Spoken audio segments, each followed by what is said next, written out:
What's up, guys? It's Ben with 2020 election predictions, and today I'm going to talk about the scenario if Trump wins the electoral college but loses the popular vote. So in 2016, this is what happened. It surprised a lot of people that Trump would win. However, if we look at the data, it was actually more likely that Trump would win the electoral college without the popular vote than the other way around, where Trump would win both of them. And going into 2020, if if we look at all the models, and I don't necessarily buy into the models. I think what this economist model, which I read the Economist, I think it's a very good publication.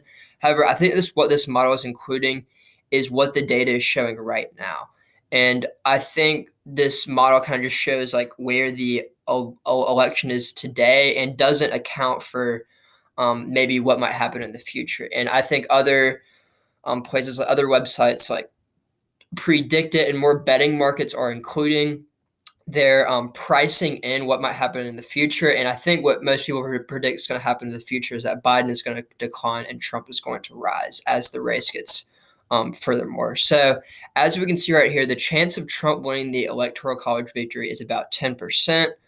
We've seen that it has declined since April and March, when Trump and Biden were actually kind of at a 50-50 shot of winning, close to it. And now Trump has kind of hit rock bottom, and we can see right here that he's kind of stabilized. But which is very, very interesting is this model does what a lot of other models don't do, and is they predict the chance of who's going to win the popular vote.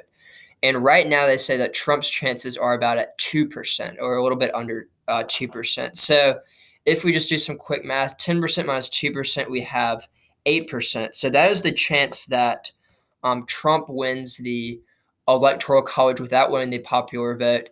And we only have a 2% chance of Trump winning both. So if we compare that 8% to the 2%, we can see that Trump is 4 times more likely to win the electoral college without the popular vote than if he wins both of them. And I think this is very plausible.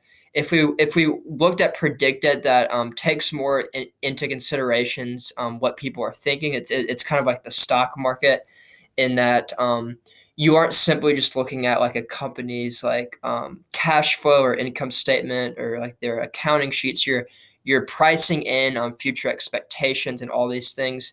We see that Donald Trump right now is sitting at a 44% chance to win according to the betting odds, and that's how I'm translating the cent signs to percentage. Um, and if we look at the popular vote numbers, we see that Trump is at a 21% chance. So if we do some quick math here, 44% minus 21%, we see that Trump is sitting at 23% to win the election without the popular vote.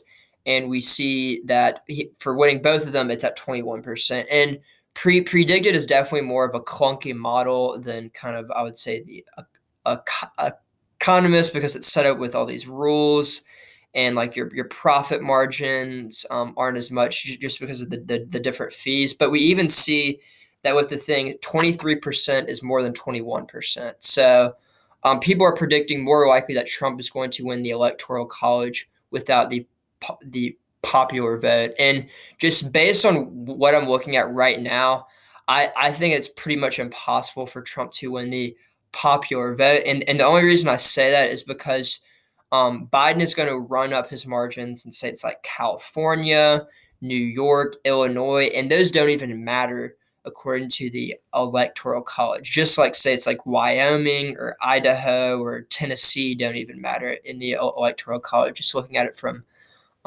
both political perspectives. I tend to agree more that it's probably closer to a 4 times better chance that Trump wins the electoral college without the popular vote, more than kind of what the predicted model says, and that it's just slightly more likely that Trump's win the electoral college without the popular vote rather than with. However, I definitely more buy into the predicted model when talking about what are Trump's chances right now. I don't know if they're as high as 44%. I think I would classify them anywhere between like 35 and 40% right now. I definitely think Trump is at an advantage, which is vastly different from right now what the Economist is giving him at 10%. And I don't want y'all to think I'm confusing betting odds with models. I understand the difference, But I think it's really interesting right now looking at the discrepancy between between the two. And it definitely makes sense because the polls were wrong in 2016. It makes sense that more people are predicting the polls are going to be wrong again, and Trump has a better chance. If we look at the 2016 models compared to the betting odds, they are more aligned. However, the models actually had Trump at a better percentage chance to win in 2016 than the betting odds had. Like Nate Silver's model on election day had Trump at a 28% chance to win, which was better than any of the betting odds that you could like put money on the election. And if we look at the JHK forecast, we can kind of see similar to the economist model, they place Trump at 16% chance. And right now, if they're going to estimate the electoral or the popular vote, they think Biden's going to win by 9 points. I don't think Biden's going to win the popular vote by 9 points. However, if we look at different articles, like I totally agree that Trump can lose the popular vote by 5 million votes, even more. I think we can extend this up to 7 million votes, and he can win. And let me kind of explain why. So in 2016, Donald Trump lost the popular vote by 2.1 percentage points, almost 3 million votes. And if we just look at the state of California, Donald Trump lost the state of California by 4 million votes. So if we totally exclude the state of California, then Trump wins the popular vote. So I expect Biden to do even better in the state of California. I saw a poll out there the other day that had Donald Trump at 29% and Biden at 64%. However, this doesn't matter. Like, I don't really even understand why pollsters are spending money on polling California. I think it can be kind of interesting looking at California because it is the most populous state, and maybe the trends in California can extend outward. However, in terms of just the election, it doesn't really matter. The states that will matter are states like Wisconsin, Michigan, Pennsylvania, Florida, North Carolina, Arizona. And we see that their margins of victory and their population is a lot under like New York and California, where the Democrats run up their margins. So looking at this article, I just want to look at this one map. I think it's pretty interesting.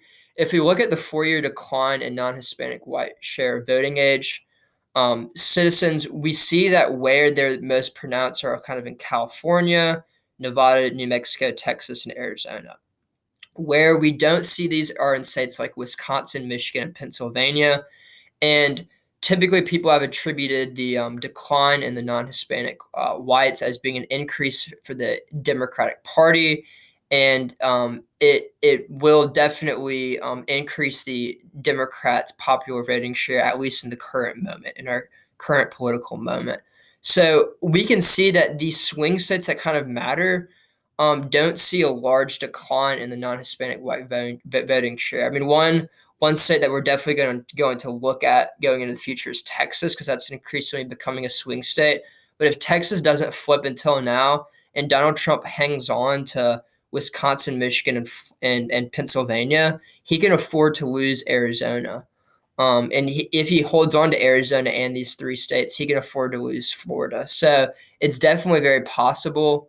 And I haven't found one yet, but if y'all can find a model where we can kind of slide the popular vote and see what that does to each state, so I'd be very interested in that.